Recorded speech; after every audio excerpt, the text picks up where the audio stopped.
got a small problem with the manifold water jacket, but before we get to that, here's where we are so far. The fuel rails are back on, upper and lower, with the injectors connected. We've got the new copper rings on the banjos connected up. I've had the battery on, jumpered the fuel pump run, put the ignition on, and we get fuel coming up from the fuel filter through the connector, along that rail, up the pipe, along this rail, back down there and back into the tank. So we've got fuel pressure and no leaks, so that's good. While all this is on, I've stuck a new clutch slave cylinder in, which is down there. That one was totally blocked up solid. I've tried giving the fork a push there, and that looks quite solid as well, so it's not looking good for the clutch, but we'll see how that goes. I've not bled anything into it yet. It's only a master cylinder there and a line across, so that's not going to take much doing. So onto the water and cooling system. When I got the thing, I took off the cap there and poured about, I don't know, 6 or 7 litres of water into it. So the thing was bone dry. So after 20 years, I don't think water would evaporate out of it. It's got about 7 or 8 litres in it at the moment. It's not dripping, so I don't think there's any leaks. So God knows where the stuff's gone.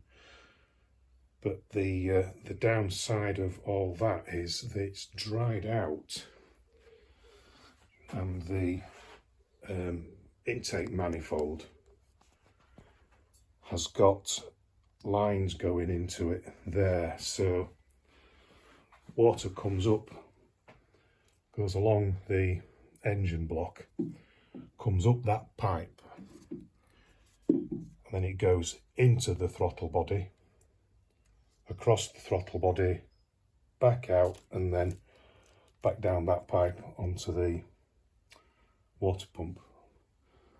But between there and there, it's blocked.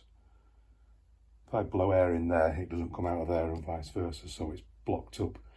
Now, the only reason I can think is you wouldn't need to cool a throttle body. So when you do some reading in the books, it goes on about it warming it up on a cold start. So this is a wax firmer valve for the water. So I think this warms up, and as it warms up, it releases a fast idle there.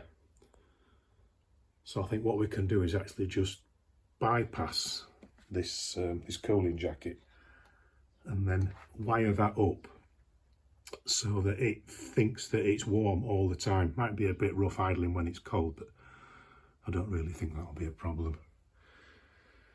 But we shall see. So the next thing is for that manifold to go back on, the vacuum lines to be connected up, and then we can go for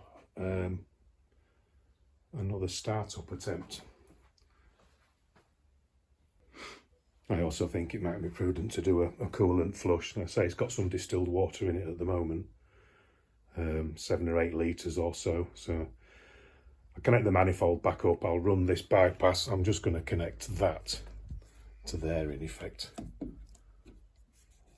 That to there. I don't want to leave it open because we're still going to need coolant to flow. There's a turbocharger line down there for another coolant somewhere. So, but I'll run it. If it actually get it started, that would be a bonus. We've still got the problem with the compression on that front ring, which is it's very unlikely that seal's going to release. But I think that's the next step.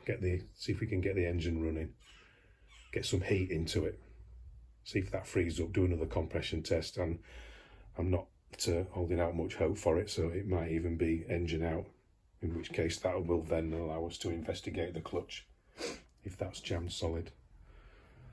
Right, next update.